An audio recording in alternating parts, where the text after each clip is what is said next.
स्वामी जी, मैं चाहती हूं कि मुझे आपके जैसा एक बेटा हो। मैं आपसे शादी करना चाहती हूं। आपको मुझसे एक बेटा चाहिए, तो उसके लिए शादी करने की क्या जरूरत है? 9/11 को हम किस लिए याद करते हैं? किस लिए करते हैं? हाँ, इसको हम Osama bin Laden, World Trade Center के धमाके, टकराते हुए एयरप्लेन के लिए याद कर, डरा देने वाली तारीख है। पर 9/11 की यह तारीख गर्व से सर को ऊंचा कर देने वाली तारीख भी है, जब स्वामी विवेकानंद शिकागो में brothers and sisters of America नाम का वो सुंदर सा प्रवचन उन्होंने दिया। 7,000 लोगों ने खड़े होकर के मिनटों तक, कई मिनटों तक गड़गड़ाहट के साथ तालियां बजाई। भारत के एक युवा सन्यासी भारत के विश्व गुरु के रूप में भारत को स्थापित करने के लिए गए।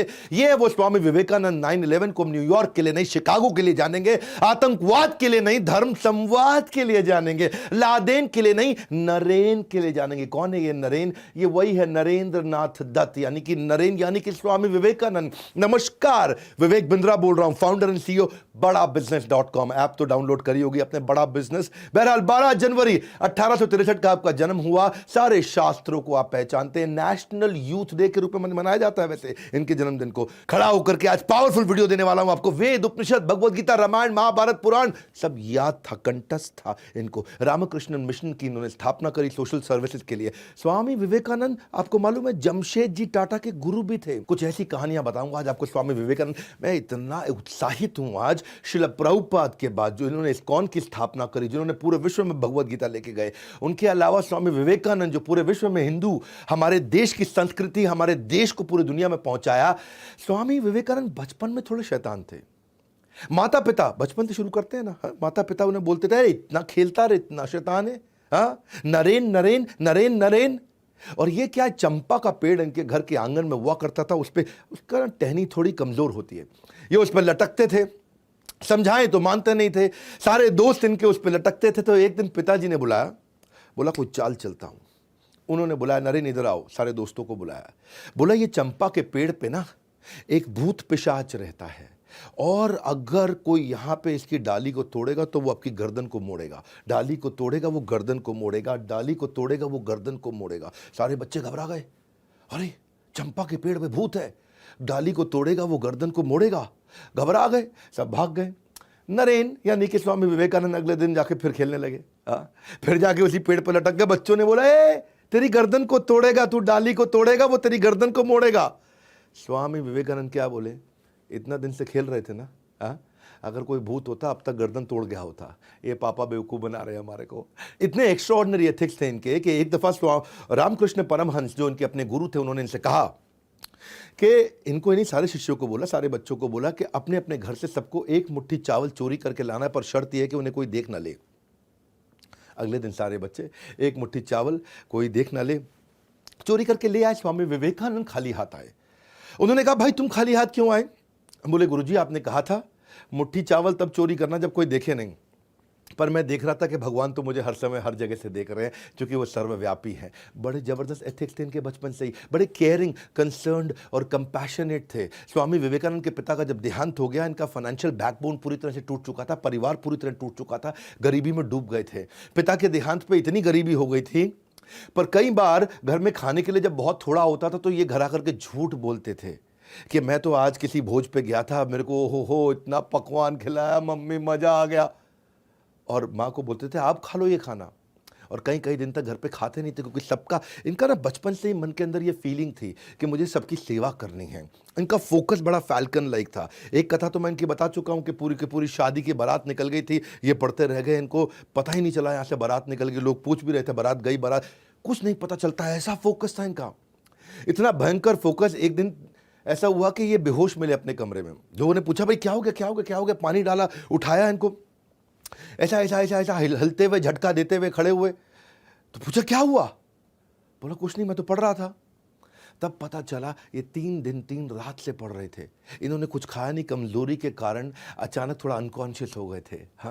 ये इनका नेचर, इनका प्रकृति इतना फोकस का था, इतना फोकस कि 3 दिन 3 रात बोले मुझे खाना याद ही नहीं आया।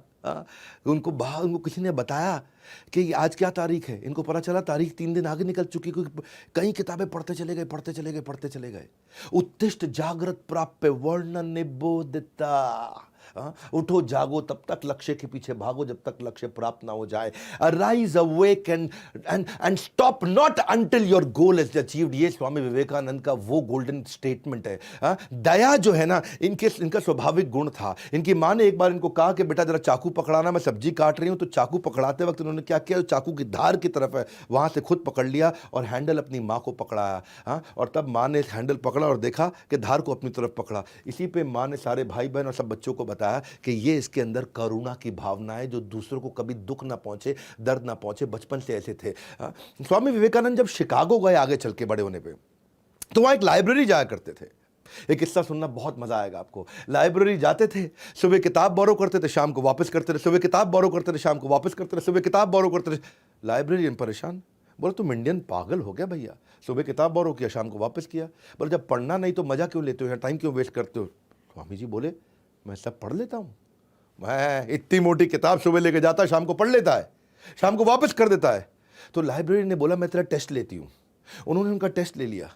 उन्होंने 1 महीने की 30 किताबें उठाई और बोला कि चलो मैं इसमें से कुछ पूछती हूँ। और जब पूछने लगी उनसे, तो स्वामी विवेकानंद ने न केवल ये उसका उत्तर दिया, बल्कि ये भी बता दिया कि आप 1415वें पेज से, आप 392वें पेज से, आप 221 पेज से ये प्रश्न पूछ रहे हैं और इसका उत्तर इस पैराग्राफ में लिखा। और पूरा का पूरा पैराग्राफ याद रहा। फोटोग्राफिक मेमोरी, स्वामी विवेकानंद अद्भुत थे। एक बार एक ब्रिटिशर ने स्वामी विवेकानंद से पूछा कि Swami ji why don't you wear proper clothes. अब वो भगवा वस्त्र में रहते हैं ना, धोती कुर्ते में, भगवा वस्त्र में। उन्होंने पूछा कि why don't you wear proper cloth like a gentleman. तो उन्होंने इसका अर्थ क्या हुआ, भाई तुम अच्छे कपड़े जेंटलमैन के लिए क्यों नहीं पहनते। तो स्वामी विवेकानंद मुस्कुरा के बोले कि आपके कल्चर के अंदर टेलर आपको, दर्जी आपको जेंटलमैन बनाता है, पर हमारे भारत में, हमारे कल्चर के अंदर हमारा कैरेक्टर हमारे को जेंटलमैन बनाता है। ये कैरेक्टर के बहुत पक्के थे। इनका एक तो इच्छा शक्ति और बुद्धि, ये 2 चीज़ बहुत ज़बरदस्त थी। ये वहाँ यूनिवर्सिटी में पढ़ा करते थे अमेरिका में। और एक दिन जब कैफेटेरिया में कुछ खाने गए तो थाली में भोजन लिया, जाकर के बैठ गए टेबल पे। जैसे ही टेबल पे बैठे तो वहाँ उनका एक प्रोफेसर बैठा हुआ। वो अंग्रेज प्रोफेसर से चिढ़ता भी था, बहुत चिढ़ता था। हाँ, तो जैसे ही अंग्रेज प्रोफेसर ने देखा कि ये स्वामी विवेकानंद आके बैठ गया है, तो एकदम बोला वो, pigs don't sit next to swan. सुअर जो है हंस के पास नहीं बैठा करते हैं, ऐसा प्रोफेसर बोला उनको। स्वामी विवेकानंद मुस्कुराए, बोले सुअर हंस के पास नहीं बैठते। बोले नहीं बैठते। बोले ओके ठीक है, मैं उड़ जाता हूँ फिर। और उठ के प्लेट निकल पड़े। सारे बच्चे हंसने लग गए। वो सोच रहा था कि भाई इसको सुअर बोलूँ, ये कहते हैं मैं उड़ जाता हूँ। तो बेचारे प्रोफेसर की बेइज्जती हो गई। वो बोला मैं उड़ जाता हूँ, मतलब ये हंस तो सुअर। तो बेचारे जब सब हंसने लगे तो प्रोफेसर को बहुत बुरा लगा। उसने सोचा है मैं इसकी बेइज्जती करता हूँ, चिंता मत कर, तू क्लास में, तो वो क्लास में देखता हूँ। वो स्वामी विवेकानंद क्लास में आके बैठे तो प्रोफेसर ने कहा ए तुम खड़े हो जाओ। और स्वामी विवेकानंद को खड़ा कर दिया। खड़ा करके बोले अगर 2 थैले मिलेंगे बाजार में, एक में धन एक में बुद्धि, स्वामी विवेकानंद तुम क्या उठाओगे। तो स्वामी विवेकानंद मुस्कुराए, बोले मैं धन वाला थैला उठा लूंगा। बोले देखा, मुझको पहले ही पता था, है जी। तो बोला, प्रोफेसर बोला अचानक, बोला आप क्या करते। प्रोफेसर बोला मैं बुद्धि का थैला उठाता, बुद्धि जरूरी है। स्वामी विवेकानंद बोले ठीक बात है, जिसके पास जो नहीं है वो तो वही उठाएगा ना। हाँ, अब बच्चे बहुत जोर से हंसने लगे, हैं जी। उसने टीचर को फिर बेवकूफ़ बना दिया। लेकिन टीचर को जो है ना गुस्सा बड़ा, बोला इसको भी सिखाता हूँ, मैं अभी सिखाता हूँ। अगले दिन उसने टेस्ट ले लिया सबका, बोला सब टेस्ट दो। स्वामी विवेकानंद ने टेस्ट दिया, बहुत देर बैठ के बढ़िया टेस्ट दिया, इतनी शीट भर दी। तो जब प्रोफेसर के पास सारी शीट आई, प्रोफेसर साहब ने शीट पढ़ी नहीं और नीचे लास्ट में आखिरी शीट पर लिख के दे दिया इडियट। इडियट लिखा, वापस कर दिया, है जी। स्वामी विवेकानंद ने देखा कि भाई ये प्रोफेसर ने पढ़ा नहीं है और नीचे लास्ट में इडियट लिख दिया है। तो वापस गए प्रोफेसर के पास, बोले प्रोफेसर साहब, हाँ गुरुजी, आपने जो है साइन करके अपना नाम तो लिख दिया लेकिन मेरे को मार्क्स तो दिया ही नहीं। तो वो इडियट बता दिया कि आपने अपना, इतना तेज थे स्वामी विवेकानंद, इतना तेज थे कि प्रोफेसर बोले इडियट लिखा तो आपने साइन कर दिया मतलब। स्वामी विवेकानंद का मानना था कि अगर आप अपने आप को कमज़ोर मानोगे तो आप कमज़ोर हो जाओगे, और अगर अपने आप को शक्तिशाली मानोगे तो आप शक्तिशाली हो जाओगे। मानसिक रूप से बहुत बुद्धिमान, अलग ही प्रकार के टिट फॉर टैट करने वाले, क्योंकि अंग्रेज लोग चिढ़ा करते थे उन दिनों भारतीयों से। तो एक दिन ट्रेन में जा रहे थे और जब स्वामी जी ट्रेन में जा रहे थे तो थोड़ा बर्थ होती है ट्रेन की, जहाँ बेड जैसा होता है, उस पर लेट गए। उनकी आंख लग गई तो बाजू में अंग्रेज बैठा था। अंग्रेज ने देखा ये स्वामी जी बैठे, चिढ़ते थे उनसे वो, तो उनका जूता उतारा, निकाल करके खिड़की से बाहर फेंक दिया। अच्छा, स्वामी जी ने देख लिया कि खिड़की से बाहर फेंका, पर वो कुछ बोले नहीं। और अंग्रेज भी देखा स्वामी कुछ बोल नहीं रहा है, तो अंग्रेज को लगा इसको अंग्रेजी आती नहीं होगी या मुझसे डर गया है, तो ये कुछ बोल नहीं पा रहा है मेरे आगे। स्वामी जी चुपचाप लेटे रहे। थोड़ी देर में अंग्रेज को भी नींद लग गई। जब अंग्रेज को नींद लगी तो स्वामी जी ने जो है उठे, उनका हैट और अंग्रेज का कोट उठा करके खिड़की से बाहर फेंक दिया।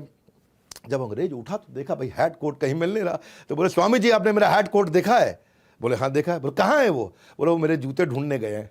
हाँ, मेरे जूते ढूंढने गए। इतना तेज टिट फॉर टैट करते थे। स्वामी जी के बारे में नेताजी सुभाष चंद्र बोलते थे कि ये फुल ब्लडेड मैस्कुलिन पर्सनालिटी है, फाइटर टू द कोर है। हाँ, फुल ब्लडेड का मतलब always enthusiastic, high on energy. ये कोई असाधारण वैसे स्वामी जी नहीं थे जो केवल हाथ ही जोड़ के ऐसे बैठे रहे। ये अलग प्रकार के स्वामी जी थे। इनका प्रेजेंस ऑफ माइंड बहुत तेज था। एक दिन जब ट्रेन में ट्रैवल कर रहे तो वहां कुछ लड़कियां आ गई सामने। लड़कियों ने देखा कि गेरुए वस्त्र में साधु बैठा है, बेवकूफ होगा, इसको कुछ बेवकूफ बनाते हैं। उन्होंने देखा कि स्वामी विवेकानंद ने बहुत बढ़िया घड़ी पहनी है, इतनी बढ़िया घड़ी तीनों लड़कियों की नज़र थी। तो उन्होंने स्वामी जी को बोला, ए स्वामी अपनी घड़ी उतार के दे दो, नहीं तो यहीं चिल्लाएंगे कि तुम हमको छेड़ रहे थे। तो स्वामी विवेकानंद चुप रहे। उन्होंने अनसुना कर दिया, ए स्वामी तुमको बोल रहे हैं घड़ी उतार के हमको दे दो। अंग्रेजी में बोला, मैं ऐसे बोल रहा हूँ, घड़ी उतार के दे दो, नहीं तो हम यहां शोर मचा देंगे कि तुम हम पे, हमारी इज्जत पे हाथ डाल रहे थे, तुम हमको छेड़ रहे थे।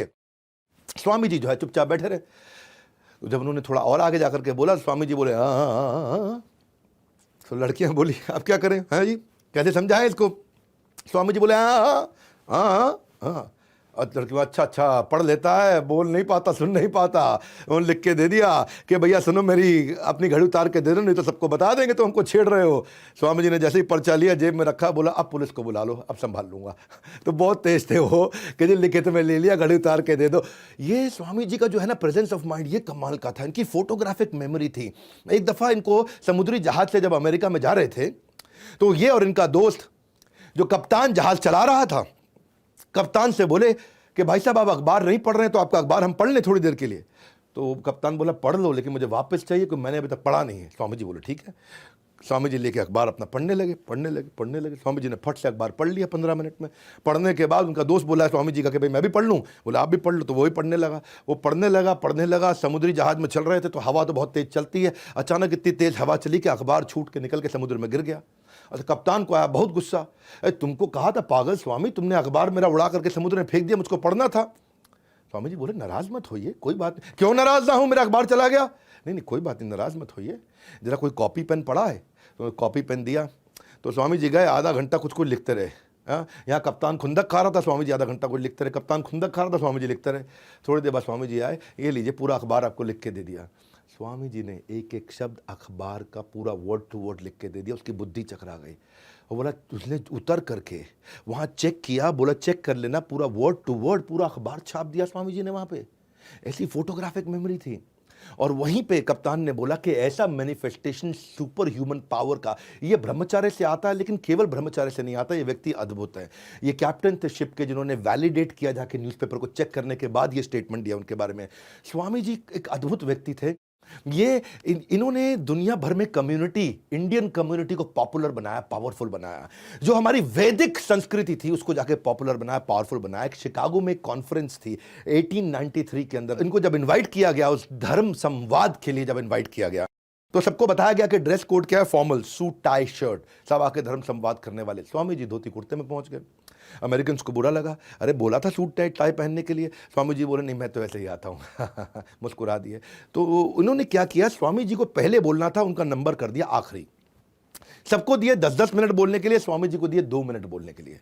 और बोले सोचे कि ये धोती कुर्ते में आए, कोई वैसे ही नहीं सुनेगा, और जब आखिरी के 2 मिनट बचेंगे तो लोग उठ के निकल लेंगे, इसको वैसे ही कोई नहीं सुनेगा। तो चाहते थे कि स्वामी विवेकानंद की बेइज्जती हो जाए। बहरहाल स्वामी विवेकानंद जब आखिरी के 2 मिनट इनको दिए गए, वो स्टेज पे गए, इधर देखा उधर देखा, गहराई से उन्होंने जब वो फेमस स्पीच अपनी शिकागो की दी, तो ये वो स्पीच है जो स्पीच लोगों ने सुनते ही खड़े होकर के बीच बीच में तालियां बजानी शुरू कर दी। कोई उठा नहीं। 2 मिनट नहीं, 10 मिनट नहीं, 20 मिनट नहीं, आधा घंटा नहीं, 1 घंटा नहीं, जबकि सब 10 मिनट बोले, ये 1.5 घंटा तक वहां बोलते रहे। पिन ड्रॉप साइलेंस, ताली बजती शांति हो जाती, ताली बजती सन्नाटा हो जाता, ताली बजती सन्नाटा हो जाता। ये वो 1.5 घंटे की स्पीच है जो आज भी पूरी दुनिया जिसके लिए स्वामी विवेकानंद को याद करती है। और खत्म होने के बाद पूरा का पूरा स्टेडियम 8000 लोगों के साथ में खड़े होकर गड़गड़ाहट तालियां बजाता चला गया। विश्व धर्म संसद में स्वामी विवेकानंद का सबसे महान वक्ता थे वहां पे। और न्यूयॉर्क हेराल्ड ने कहा, उन्हें सुनने के बाद लगता है कि जिस देश में इतने विद्वान और बुद्धिमान लोग रहते हैं उस देश में मिशनरी को भेजना, क्रिश्चियन मिशनरी को भेजना मूर्खतापूर्ण होगा। ये न्यूयॉर्क हेराल्ड ने बोला, उनका सबसे बड़ा अखबार हुआ करता था। न्यूयॉर्क क्रिटिक ने कहा कि कई विद्वानों का भाषण अच्छा था, लेकिन हिंदू साधु स्वामी विवेकानंद के भाषण के आगे कोई टिक नहीं पाया। ये थे स्वामी विवेकानंद। रविंद्रनाथ टैगोर कहते हैं कि अगर इंडिया को जानना चाहते हो तो स्वामी विवेकानंद को पढ़ लो। इन्होंने भारत को जाकर रिप्रेजेंट किया पार्लियामेंट ऑफ रिलीजन में, शिकागो 1893।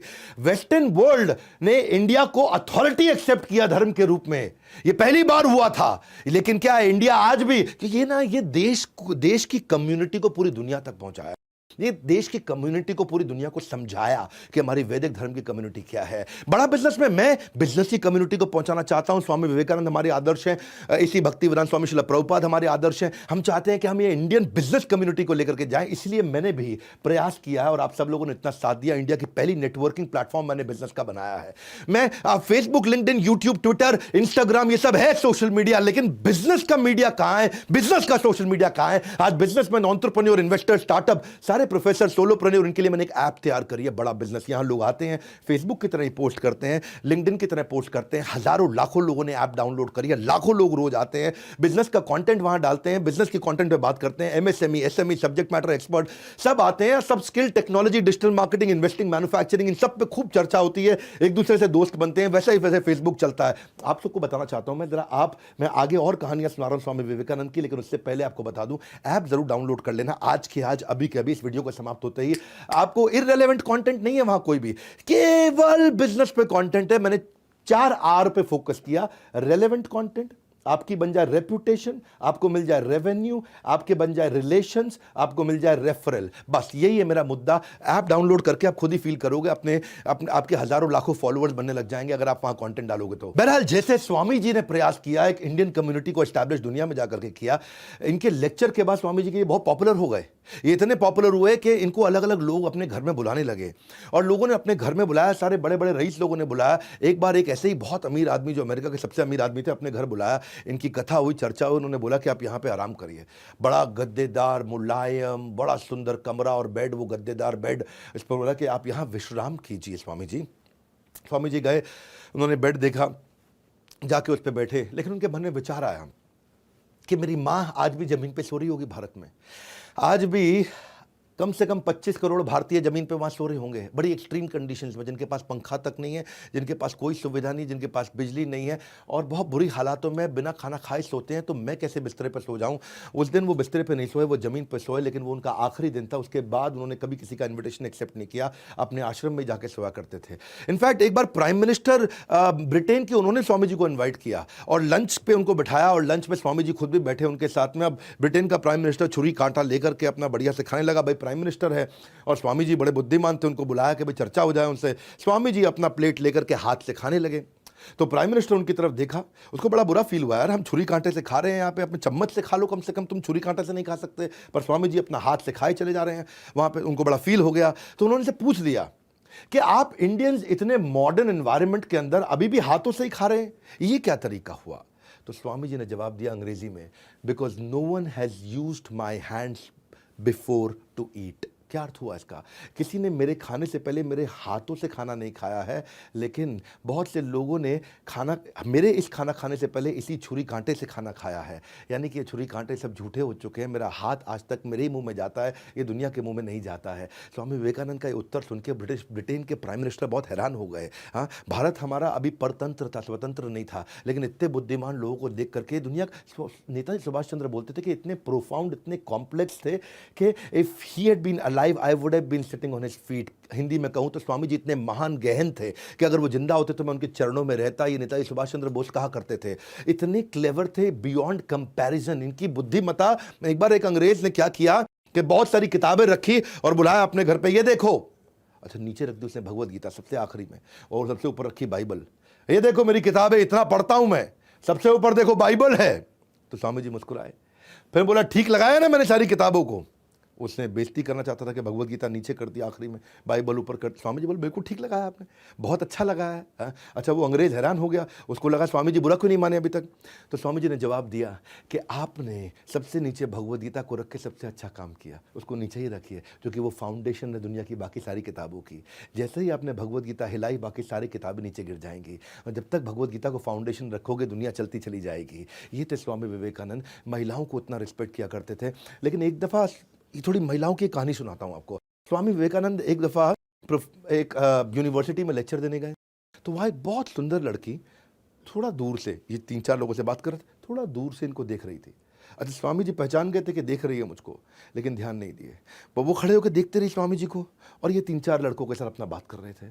बहुत देर तक स्वामी जी ने देखा कि वो देख रही है। जैसे ही ये लड़के गए तो स्वामी जी उनकी तरफ मुड़े और प्रणाम किया। तो वो लड़की उनके पास आई और बोली, स्वामी जी। बोला जी। स्वामी जी, मैं चाहती हूँ कि मुझे आपके जैसा एक बेटा हो, मैं आपके जैसा एक बेटा चाहती हूँ, तो क्या आप मुझे एक बेटा दे सकते हैं? मैं आपसे शादी करना चाहती हूँ, आप शादी करके मुझे अपने जैसा एक बेटा दे दीजिए।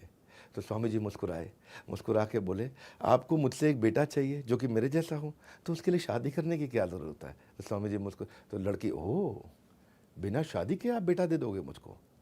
Good idea. हाँ, तो लड़की को लगा कि लगता है स्वामी जी तैयार हो गए हैं, अब मुझे बढ़िया बढ़िया। तो उसके मन में कुछ हार्ट ऐसा चलने लगे, ऐसा मतलब वो सोच ही रही थी। तो स्वामी जी फिर मुस्कुराए, बोले, हाँ मैं ठीक कह रहा हूँ, बिना शादी के आपको मेरे जैसा बेटा मिल सकता है। देखो, शादी करके मैं कोई गारंटी नहीं दे पाऊँगा कि हमारे संबंधों से जो संतान की उत्पत्ति होगी वो बिल्कुल मेरे जैसा होगा, ये मैं गारंटी नहीं दे सकता, लेकिन मेरे पास दूसरा उपाय है। तो वो बोली, क्या? वो उपाय ये है कि अगर आपको बिल्कुल मेरे जैसा बेटा चाहिए तो मुझे ही अपना बेटा बना लीजिए, मैं आपको अपनी माँ स्वीकार कर लेता हूँ, एक और बच्चा करने की क्या आवश्यकता है। वो लड़की बहुत हैरान हो गई, और उस दिन से स्वामी जी ने उनको अपनी माँ के रूप में देखा, स्वीकार किया, और वही औरत चल के आगे स्वामी जी की सबसे बड़ी शिष्याओं में से एक शिष्या बनी। ये थे स्वामी जी, जिनकी इंद्रियां हमेशा नियंत्रण में रहती थी। वो क्या कहते थे? हमेशा कहते थे कि if you can stretch a helping hand, do so, and if you can not then fold your hand. इसका अर्थ क्या हुआ? यदि आप किसी की मदद करने के लिए हाथ बढ़ा सकते हैं तो बढ़ाइए, और अगर मदद के लिए हाथ नहीं बढ़ा सकते तो कम से कम हाथ जोड़ तो लीजिए।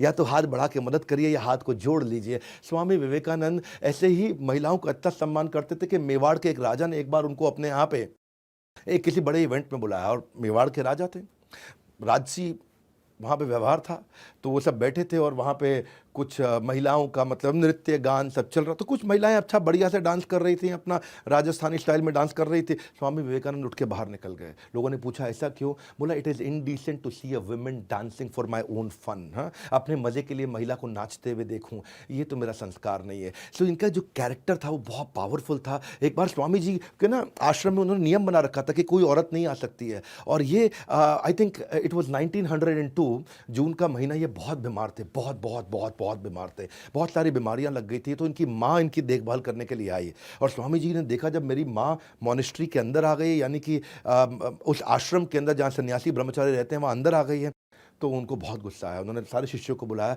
बोला मेरी माँ को ले जाओ यहाँ से। तो उन्होंने बोला, नहीं, आपका ध्यान रखने के लिए आए, आप इतने बीमार हैं। बोला, रूल इज़ रूल, सबके लिए बराबर रूल है। हाँ, ये मेरी माँ भी अंदर नहीं आ सकती है। तो उनकी माँ भी ब्रह्मचारी आश्रम तक चली गई, और 39 साल की उम्र में उसी साल अगले महीने उनका देहांत हो गया, इतनी सारी बीमारियों के कारण। उस समय उन्हें 39 बीमारियाँ थी, कैंसर भी था, क्षमा चाहता हूँ 31 बीमारियाँ, 39 साल की उम्र, migraine, tonsils, asthma, persistent fever, liver खराब हो गया, किडनी खत्म हो गया, इंडाइजेशन। ये 1 घंटे से ज़्यादा सोते नहीं थे कभी। इनको गैस्ट्रोनॉमिक्स, ब्लोटिंग, इनको सर्वाइकल की समस्या, बैक में पेन, इतनी सारी बीमारियां इकट्ठे हो गई इनको। 31 बीमारियों के साथ, हार्ट प्रॉब्लम के साथ, कार्डियक अरेस्ट के कारण इन्होंने देहांत हो गया इनका। वो कहते हैं कि हमेशा ये बोल के गए हैं स्वामी विवेकानंद, एक चीज़ जो मुझे अच्छी लगी, don't forget who is helping you. कभी भूलना मत जिसने तुम्हारी मदद करी है। हाँ, कभी उसके साथ द्वेष मत करना जिसने तुमसे प्रेम किया है, और कभी उसको लूट मत लेना जिसने तुम पे विश्वास किया। Don't forget who is helping you, don't hate who is loving you, don't cheat who is believing you. ये थे स्वामी विवेकानंद।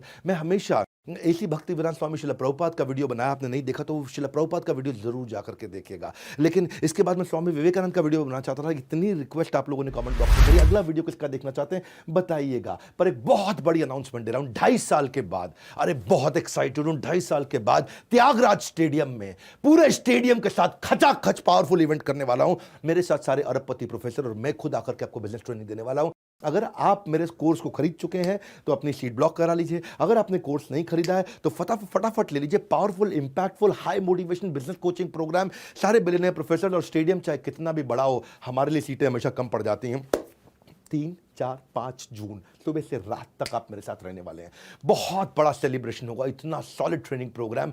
मैं आपको साफ बात बताऊं, कितना भी बड़ा स्टेडियम क्यों ना ले लें, सीटें हमेशा कम पड़ती हैं, लोगों को वापस लौटना पड़ता है। अच्छा, इसमें कुछ स्पेशल सीट भी हैं। बिजनेस लाउंज सीट, उसका पता कर लीजिएगा, ये फर्स्ट रो होती है। फिर रॉयल डायमंड सीट, ये आगे की कुछ रो होती हैं। और फिर डायमंड कैटेगरी सीट, ये सारी की सारी प्रीमियम सीट्स होती हैं। ये केवल लिमिटेड है, चुनिंदा कस्टमरों के लिए। बाकी स्टेडियम में सब लोग बैठ ही सकते हैं। ये सीट्स लिमिटेड है। अगर आप बिजनेस लाउंज लेना चाहते हैं तो बिलियनियर प्रोफेसर के साथ उठ सकते हैं, बैठ सकते हैं, हमारे साथ उठ सकते हैं, बैठ सकते हैं।